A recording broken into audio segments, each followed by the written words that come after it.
Good afternoon, Coach Within Live. I am Michelle Giuliano. I'm your host for today's talk, and today's talk couldn't be more timely. It is on the subject of family, your family, because all of our talks are about your self-coaching practice. So how do we do this thing called family and self-coaching, especially now given this context of the holidays? You might be traveling to go be with family. They might be coming to visit with you. This talk is filmed in the month of December. So no matter where you're finding this talk, do like and subscribe if you're finding us on YouTube and here in Coach Within, where we are live first. Then we know that family is on our minds, right? It's on our minds because of this taking time off, the travel that we're about to do, the holiday preparation that goes into this period of time, whether that is tradition driven, culture driven, relational driven, the habits you formed with other people. And we know that so many of us can be experiencing really intense emotions, both the excitement, the anticipation, the enthusiasm, but also the stress or the pressure or the anxiety of having to put on a good show, a really great meal, creating experiences, wanting to do gift giving or anticipating that you might be receiving some gifts, whether those are wanted gifts or not wanted gifts. The consumerism of it all can really bog us down and stretch our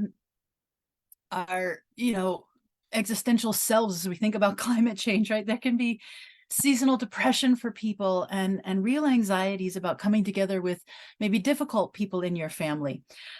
So on the one hand, we've got this celebration and this love and this togetherness and the intensity of it all. And we're in the dark season of the year. And traditionally, in many traditions, the dark season of the year is a hibernation period and a time when we should and could go within. And as we go within, we could be seeking rest and nurturing and comfort. And yeah, I mean, I think we do fatten up in this time as a form of or as a result of this togetherness. But we could find and nurture and cultivate and come closer to our own light within, our own inner light. So many of us do experience financial pressure at this time of year, sometimes born of the best stuff, right? I mean, you want to buy the best food, the highest quality. You want to make a gorgeous spread that could feed twice as many people as maybe you're planning to feed. You want to make things happen, experiences happen, and go on the ski trip for the family, or go sledding or dog sledding, or try something you haven't tried before. And we definitely want to make things happen for our children. We want that childlike wonder, the magic of the time. We want some of that stuff. And some of us may not have the financial resources to live our fantasies, our desires, or even our customs, habits, and the expectations maybe of our culture, our religion, or our families. So I think as we're thinking about self-coaching, the primary whole point about it is about taking these moments, the context of the time that you're in and or the situation that you're confronting, and then layering in the self-coaching practices that begin with your identity, your values, and your goals. And we're always using the situation or the context, our problem, challenge, or opportunity. We're using this time to look for the best. How can we be our best? How can we respond in the best possible way? How can we cultivate a better life for ourselves and our loved ones so that we feel happier, more centered, peaceful inside, so that we have that satisfaction that comes from living in alignment, living with integrity with yourself. We want you to resonate with the feelings that you love the most.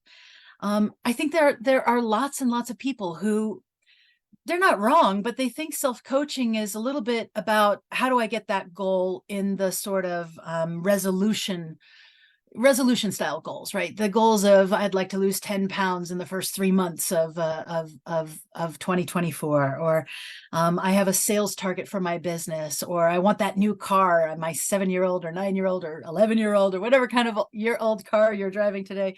Maybe you're ready to take the future being electric and you're going to go get your first e-car. I don't know what it is for you, but many people also ascribe like, okay, I have a career goal or I'm looking to make this career change. And so that can be an entry point for somebody to come into self-coaching. But we would want to submit to you that that is the scratching of the surface, right? That entry point, that urgent need or that pressure, these resolution-like goals, there's nothing wrong with them, but it's scratching the surface of what self-coaching can do for you. Self-coaching can lead us to introspection. It can lead us to lower our stress levels, to improve our health and our wellness, our relationships, our wealth, as both a vision of higher wealth or what constitutes value in our life, but we can practice self-reflection in a way that improves life and living for us. We can gain confidence and improve our decision making. We can live more coherently, which also gives permission and allowance for others around us to do that too. So while we have these entry points and resolution-like goals that might excite somebody to try this concept or this set of tools called self-coaching or this approach or practice, we know that, so coaches, for example, make a prime target. Existing coaches are some of the most voracious, delighted learners around, or at least the best of the best coaches are, right? They don't just go get a certification and say, yep, I'm trained and I'm ready. Many people come into a desire for greater authenticity and greater growth and learning, and to continually test and try and practice constant and never-ending improvement in their own lives. So coaches are voracious learners, readers, writers, and reflectors on themselves so that they can have some of this authentic feeling inside of themselves that they've done their healing to whatever level allows them to show up more authentically at work and feel the goodness of their right to coach and be a coach for others. And when you're practicing self-coaching, are you not improving your own inner coach? Yes, of course you are. You are becoming a better coach, even when the only coaching you're doing is coaching of, by, and for yourself. I think that other people who come into programs like what Denise and I run, the Integrity System or Integrity Works, or who work with us one-on-one, they might have an acute problem, challenge, or opportunity, and they may feel tapped out energetically or from a resource standpoint, or like many, many talented and intelligent and globally minded people, they've tried process 1 and technique 2 and guru 3, and they still are having this problem. And so they just want to try the next thing that they feel might be able to help them. And self-coaching feels right. But we are submitting to you that self-coaching as a practice can be so much more than level 1 or level 2, that level 2 is really about this, that there's a third level about your relationships. And the relationship structure that we're talking about in this talk is your family and your family systems, or your concept of family. Our concept of family can be very different. If you're a young person listening to this call right now, it might be your mother, father, maybe you know your grandparents. Gosh, I hope you do. and your siblings. But the concept of family, of course, is really different if you are adopted, or if you are an over 40-year-old woman who who has a partner or had a partner or who's on their next partner, who has some children, right? Your concept of family and your nuclear family may evolve along with ages and stages. Likewise, you may be an over 40-year-old woman and you have opted not to have children, or children didn't work out for you. You could be childless or child-free. And so what is your concept of family today? And so we're going to get into this. So today's talk is really about 5 ways in which self-coaching can support us in our family relationships. And then we have a second part of the talk, which is largely about the exercises that you can do right here in this talk with your pen and paper. So if you don't have a pen and paper, if you don't normally, or if you're not accustomed to taking notes in these talks, please consider getting a pen and paper now so that you can rapidly do those exercises at the end of the talk. All right. If the third level relationships is important to you, and I submit to you, it has to be, right? Longevity research says that it isn't. Of course, stopping smoking and not consuming a tremendous amount of alcohol during the season can help us have a healthier life and lifestyle. But the number one factor to whether or not you get to live to be a centenarian, a 100-year-old person, or an octogenarian, somebody over 80, those super elderly who are over 80 and healthy, they got there by having really extraordinary relationships with at least one other person, but ideally up to 2 or 3 people. So relationships are fundamental and formative. But why you have to do this work on yourself, why we submit is really valuable and important, is because that level 2 work, the going deeper with yourself, that introspection, that inner peace, that desire to bring more emotional intelligence to any scene you encountered, any problem, challenge, or opportunity, but also all the people who come into your life. How can you not be reactive, but be responsive? How you practice being considered in your reactions or responsiveness with others.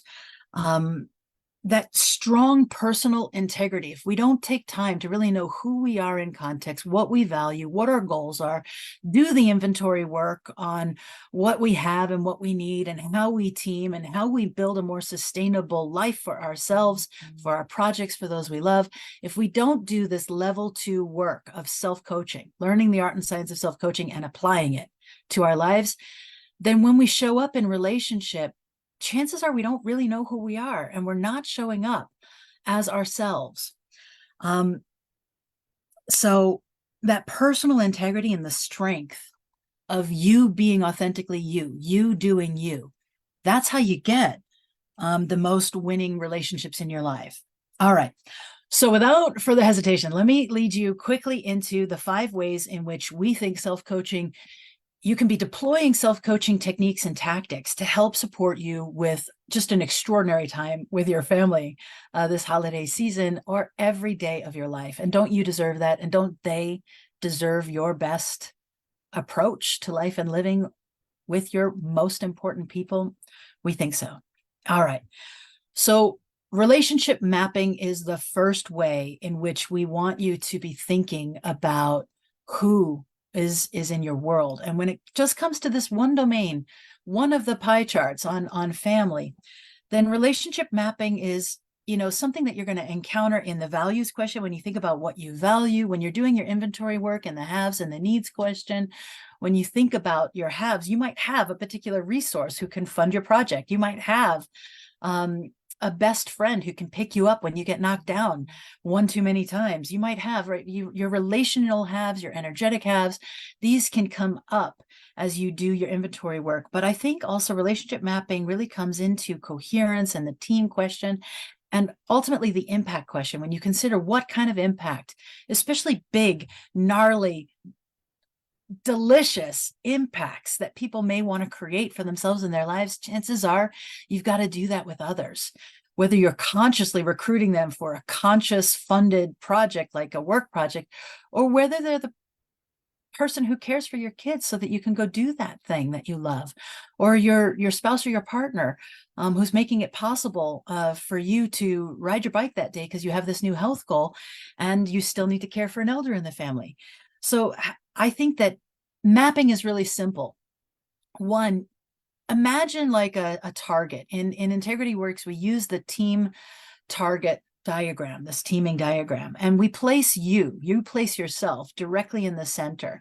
And then you contextualize a problem, challenge, or opportunity, or a situation that you're looking at. For example, we're very broad brush stroking it here, but we're thinking about our family during December and this holiday period where our interactions intensify. You may be more specific in how you imagine it, but then imagine and place the people inside of the appropriate spheres. Who is your nearest sphere of people to support you with this, whether family is a great opportunity and you're going to be exhausted from belly laughter, or whether family is super taxing and toxic and difficult, but you love them. And so you show up anyway, knowing that it costs you energetically, or causes you some days of recovery with your therapist. Like, no matter what family circumstance you're going into, who's on your team. So some quick domains of thinking about who's your family. You can have your immediate family, again, that nuclear family or the family of your childhood origin. You can have your chosen family. Many many people need to or want to choose additional people to get really, really close to they may not be mother, father, sister, brother, aunt, cousin, uncle, grandparent, or niece or nephew. They may be people that you invite in your life for various reasons, not only based in pain, but also based in higher level of rewards or higher returns on you feeling better more often, more frequently, by having a chosen family in your life. You may have groups of people who are your family, but be really discerning, right? Don't list 20 friends. There's 2 or 3 or 4 people who are really in the innermost circle, maybe only one, maybe none. Maybe you have lots of outer sphere people for this problem, and you might feel sad or a gaping hole where you're like, gosh, I don't really have somebody that I would call at 3 in the morning if I was really down and out. Nobody really right now feels like family to me. And so that's an opportunity to go and meet that need, because it is a need we want you to meet and feel. If you're finding it hard to find those people, then think about your emergency contact. Who would you want to be contacted if something were to happen to you in case of an emergency? You might think about your biological family, your extended family. Denise, I think it's so charming. She has a cousin, and rather than thinking second cousin once removed or whatever, she the language that family came up with to describe Denise is auntie cousin, because the children are quite a bit younger than auntie cousin Denise. so so I think that you can have a lot of fun with how you name and associate your family. But the point of this diagram is that it's for you to know who's on your team. If you're working on a business problem, challenge, or opportunity, you may have someone in your family who can be part of that inner circle group, but oftentimes they are not the people who are going to foster your dreams. They're the people who are afraid for you for daring to dream, or jealous of you because you achieve so much and now you're going to go off and do something again. But they're jealous. They're not your endorsers or supporters, even though they might be mother or father. So I want you to be discerning. We want you to be discerning about, just because they have a title doesn't mean they have access to your inner thoughts or your greatest fears. So again, if you're finding it painful or if you're finding missing people, then just note that in your needs assessment. If you are using the integrity system, or if you're joining us in Integrity Works, this becomes a lot more clear, but I think you can get it. Ultimately, all self-coaching is about reducing stress and increasing joy. So when you're looking at particular names, and that's why I think it's very helpful, we think it's helpful to put people where they are as pertains to this context or situation, so that you can, understand where they are in relationship to you and where you are in relationship to them. Because we know that you know how to love them, and you don't need to we submit to you, you don't need to get all of your needs met by every member of your family. Denise and I are so blessed to get to work with really talented and amazing people, who have produced a huge result year after year after year. And it can be confronting to family who just don't shine that bright, for whatever reason. So if you find that your bright light and your brilliance is blinding and harming those around you, then it is important that you find people with an inner light that is at least not running from yours, and ideally also equally or even brighter, on whatever scale or measurement you use. I don't know how to measure that, but somebody that you can admire and look up to, and who's going to cheer for you and your accomplishments. We want to add this other group to the family and your relationship mapping, because it really can give you tremendous strength, and that is your ancestors. I promise I'm going to speed up in a second, but your ancestors, Maya Angelou used to talk about coming on the stage with an army of the people who came before her. And even though the slave trade was brutal, we can just, not to diminish any of it, but doing ancestral math can just have us have the highest respect, even when we don't have access to all the stories, and we don't have access to the culture or the languages that were spoken, to the music, to the dance, to the food, to the flavor, to the spice. Even when we don't have direct access to this line or lineage, can't we get curious? And can't we just imagine with ancestral math that if it took 2 people to make you and 4 people to make them, then you can see the exponential quantum level of, going back just a few generations, and maybe it was 3,000 people that had to live, they had to exist in order for you to get this right, to be here, to use your time and use your body and use your brains and use your heart and use your imagination and to create and to be creative and solution oriented and sure, feel good. Because,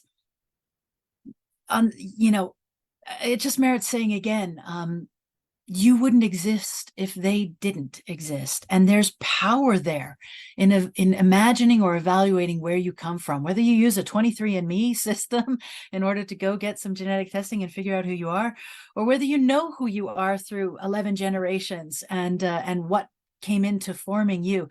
There's power in knowing the culture, the geography, the vocations of your ancestry, their passions.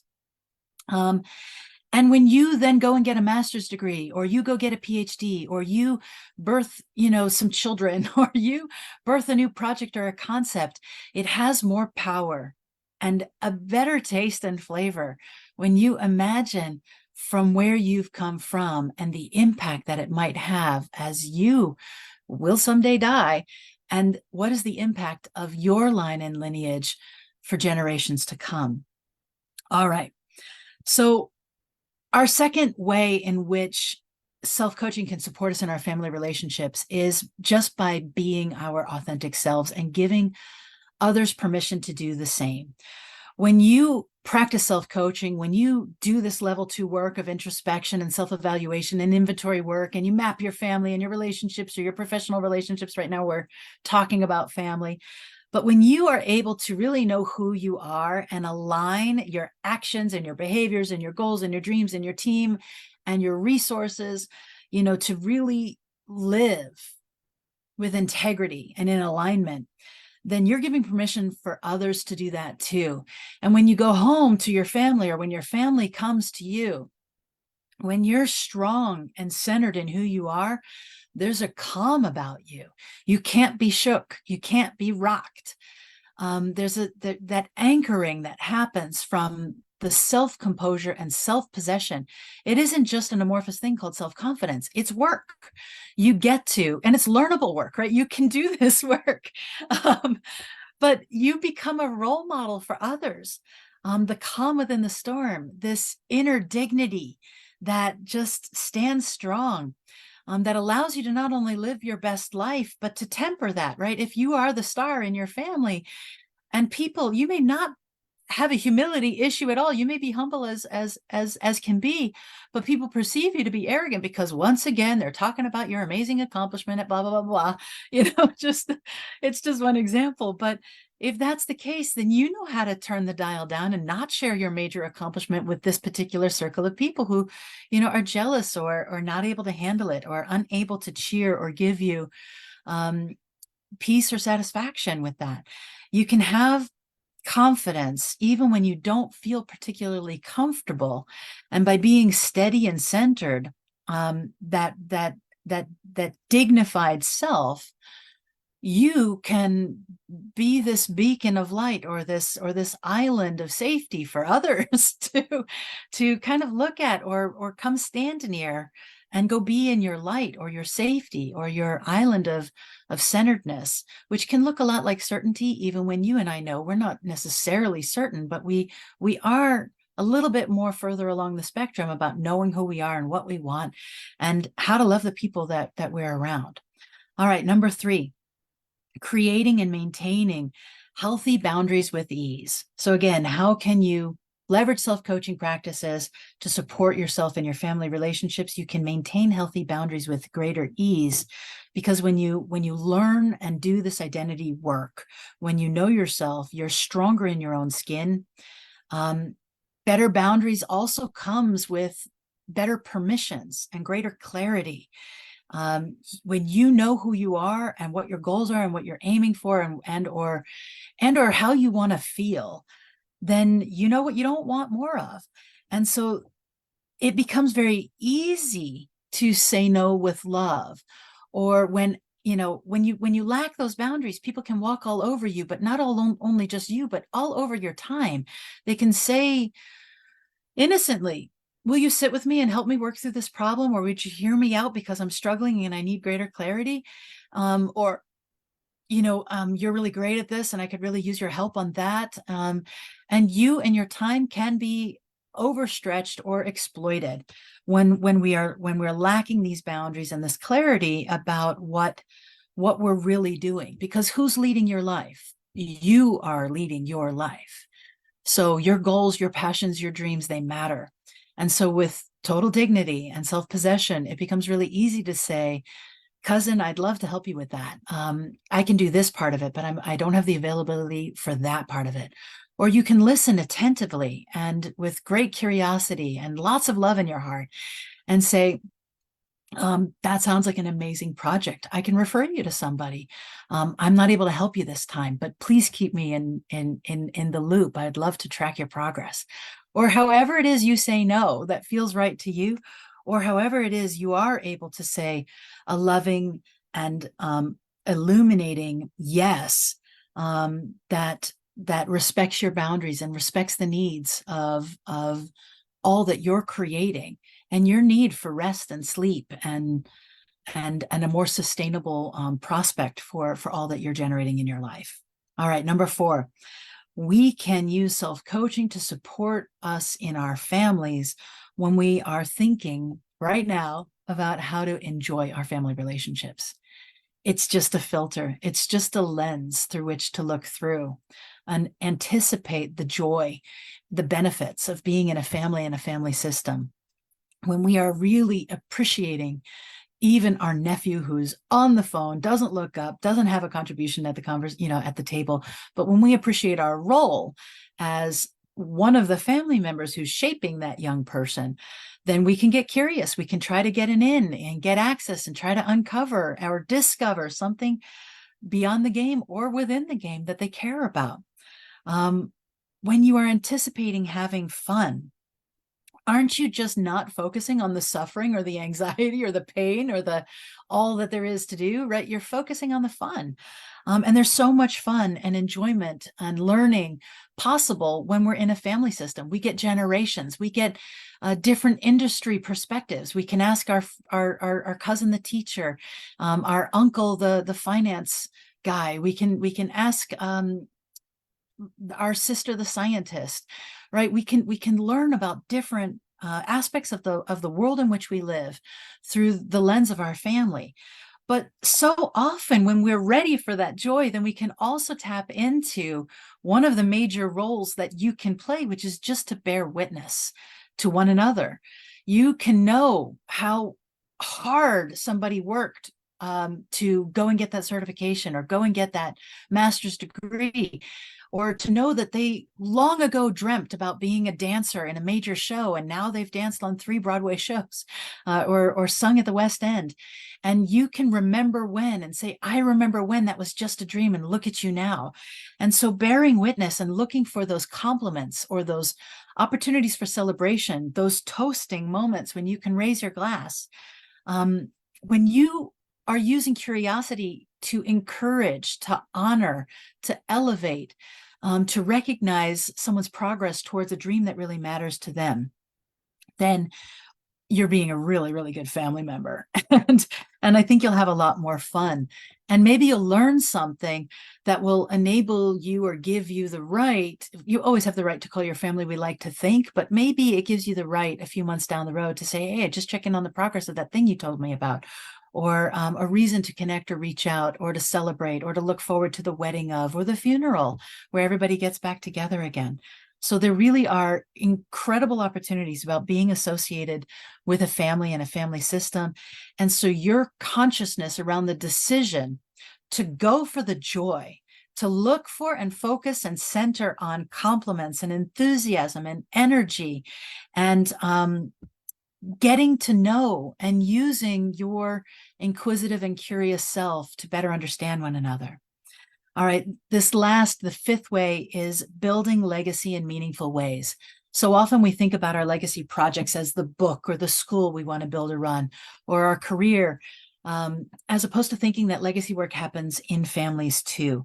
And it really does happen in families. And it comes up in the impact question when you're thinking about, what is the impact of this master's degree? Even if you go and get a master's degree, Denise has one, I do not have a master's degree currently. It's something I probably will change in my life. My father was the first in our family to go and get a college degree, and it changed his world. It changed his life and access to opportunities. It changed my world. Instead of a manual labor intensive job like so many generations before him, he could build a business and run it for more than 30 years. He could have a career in the theater. He had a different world view through legacy. So we really can think about how we're honoring the past. And when my father got that degree, that it was not, he knew it then too. It wasn't just for him. He knew that that was a marking point, a change point for all of us. And his mother and grandparents and great grandparents had a role in that. It was tied to his immigration story, tied to his cultural roots, tied to his love of musical theater. So we can be honoring the past, and we can be creating something beautiful for the future when we're thinking that our legacy can exist in families, in how we are passing stories from generation to generation, how we're passing culture and tradition and music and dance, how we're remembering not only the past, but having hope for the future generations and setting them up for success at a minimum by helping them know who we are and know and helping them become the best versions of themselves through story, through culture, through language, through togetherness, through whatever are the values of your family. We can reach beyond space and time when we are tapping into our collective memory and making current new meaning. There's nothing like sharing a story from the past or sharing a story from your life in this lifetime, but in the past, and asking the youngest people at the table, what would they have done? What do they think? What does it mean to them? And how can they carry this story forward in some way or another? All right, we promised some exercises. I'm going to go fast. We have 6 exercises for you to prep yourself for the holidays. So grab your pen and paper, because we want to help you go straight away into feeling better. So number 1, set some intentions. Write down your wish level intentions for the holidays and pertaining to your family, but not pertaining to behaviors you wish you could change in others, right?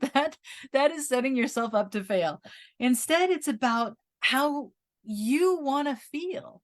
Do you want to feel elated? Do you want to feel greater gratitude, greater peace, love, connection? Do you want to feel rested and renewed?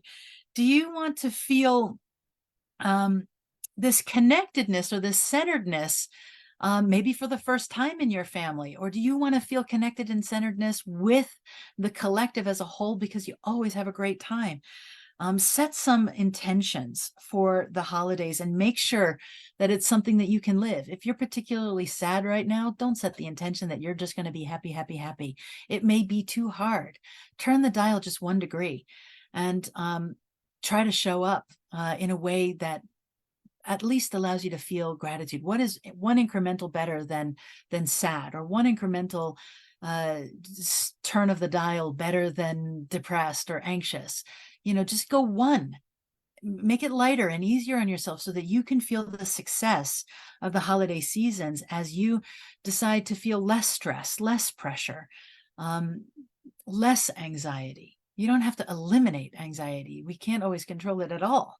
So just acknowledge where you are, know yourself well enough, and try to turn the dial just 1 degree, because from that vantage point and living it for a little while, you might be able to turn it again another degree and feel even better. All right. Number 2, create an affirmation. I mean, an affirmation that is simple enough to remember, that helps you center right now, so that if you do get thrown off kilter for whatever reason, you can come back to center. Something that you can say to yourself or remember in your head to help calm the moment. I enjoy the light and the darkness of the season, and I feel grateful.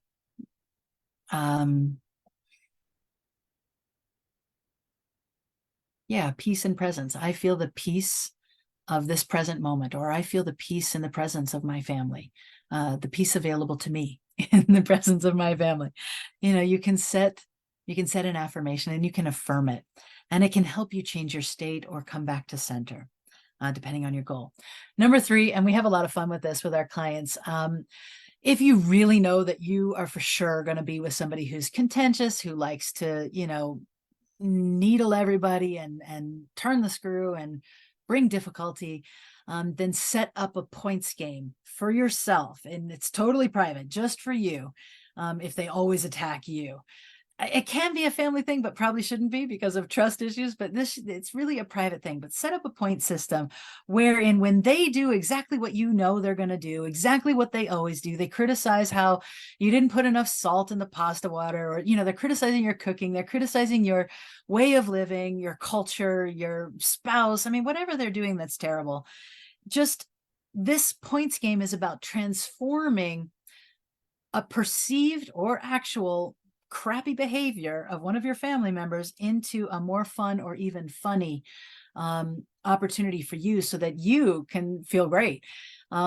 5 times they do it and you're just keeping score. You're like, yep, there's one. And you don't have to say anything, and you definitely don't tell anybody you're counting.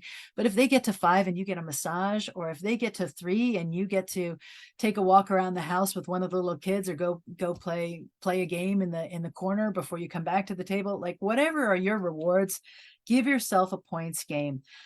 You can even have a rewards that aren't necessarily for you.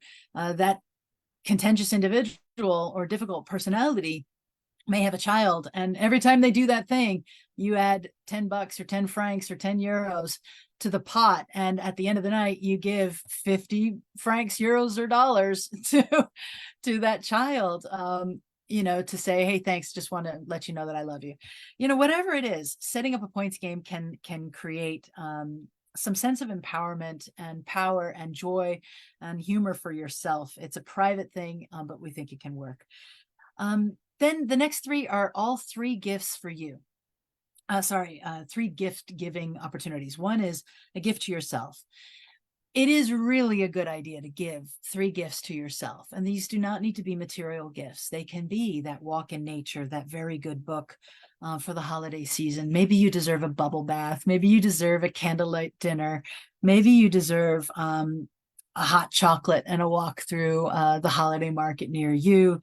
Maybe you deserve to hire a babysitter and take your bestie out, just to leave the family for a little while and go and be ladies or gentlemen, and have a moment with your best friend, doing something that you most enjoy doing, or whatever other genders in which you hang out with. You can give gifts to others. So this is number 5. Write down, here's the thing. We want these to be gifts that you give to others that are not physical or commercial or driven or tangible in any way. That they are qualities that you can write down right now, that you can embody, so that your presence in the family is felt as a gift to others. So it's work. You're going to be thinking about, how can you express qualities that you think someone else might need? A gift for another person means you're intuiting or imagining what that person might need, or what that family system might need. So it might be a gift of your generous attention and active listening. It might be the gift of your energy and enthusiasm and positivity. It might be the gift of your doing tasks, clearing the dishes, bringing a particular thing. It might be saying, yes, I'd be delighted to go build a puzzle with you, child. It might be that humility that we were talking about. Maybe what you don't do is tell them how great you are this year and how you got that new prize.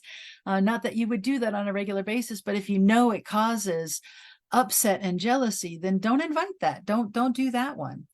In your otherwise normal family, when they are not feeling jealous. So the question is, what are the 3 qualities that you can bring to others? Maybe it's kindness, maybe it's receptivity, maybe it's walking away with the teenager who's grumpy and who's just experienced a great loss and doesn't know what to do with it, and just getting curious and trying to help them out.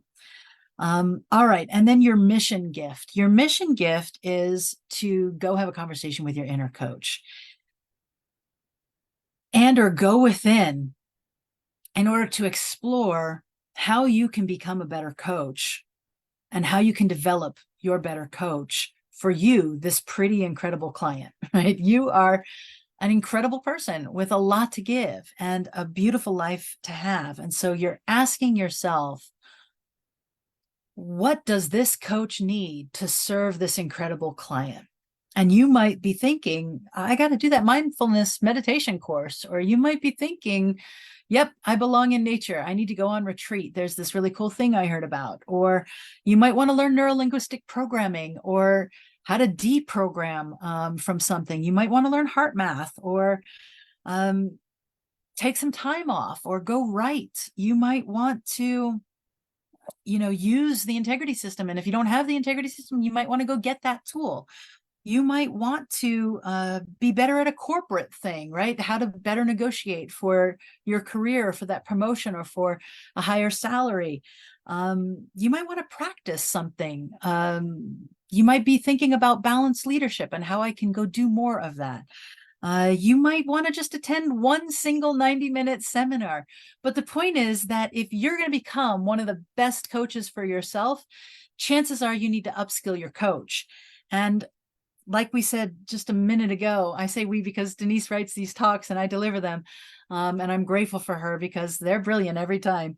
But if coaches are crazy lifelong learners, they don't just go get a certificate and hang a shingle and feel, done like a turkey, right? We go back for more. We go back for more. We are infinitely curious for new pathways into the human psyche, new pathways into better conversations, new pathways into health and wealth and wellness overall. And so if you're training and growing into the most powerful, empowered, and incredible coach of your life, then chances are you need something. And so give your inner coach a gift. Read, learn, write, create, innovate, test, try, practice, team, and get there, right? You deserve to get there. All right. Recapping very, very quickly. How can self-coaching support our family relationships? Number one, do the relationship mapping. Why? Because when you do relationship mapping, you know where you are literally and where others are. It gives you a sense of yourself, a sense of the influences that are currently impacting you or have impacted you from your family, and helps with your better sense of self. So relationship mapping, being our authentic selves so that others have permission to do it too. Creating and maintaining healthy boundaries so that you can do this. You can say yes to what makes sense for you in your life and where you can really add value, and no to the things that harm you, abuse you, are not a good use of your time, derail you from your program or activity, or where you're not going to be particularly helpful. Enjoying our family relationships, using that filter to make sure that you're setting up the possibility to have the most amazing holiday time and the most amazing experiences with your truly amazing family. You have amazing people that you can get to know better. And by doing so, you will learn more about who you are, what you want more of, what you want less of. All of it is valuable. And building legacy in a meaningful way for yourself and 7 generations and beyond forward. And the exercises: set an intention, create an affirmation that feels good to you, that can help you recenter. Use the points game if it's fun and helps you. If it's directing your focus to exactly what you don't want to do and you don't believe in that because it'll manifest more of that, then don't do it. But if it sounds fun and if it's a way to help you create more fun or have some humor in these otherwise really difficult moments, then use the points game. It's pretty self-explanatory and I think it's fun. Give gifts to others by defining 3 qualities right now that you think someone that you'd like to give a gift to could have more of in you. Bring more joy, bring more self-acceptance. Your self-acceptance is a gift for another person. When you're not dissing how you look today, or when you're not putting yourself down, you're not training that behavior in others. So what is the gift that you could be giving? And your mission gift: give a gift to your inner coach. How can you upskill that inner coach? What is your inner coach craving right now? What does this client, you, need to upskill in your coach to help you realize your best, most empowered life, and to honor your family during this month of December. Wishing you and yours a beautiful holiday time. We have more coaching topics, and in fact, we don't stop throughout the month. We will be with you, so do tune in. Let us know how it goes for you, and thank you for tuning into this talk. Have a beautiful afternoon.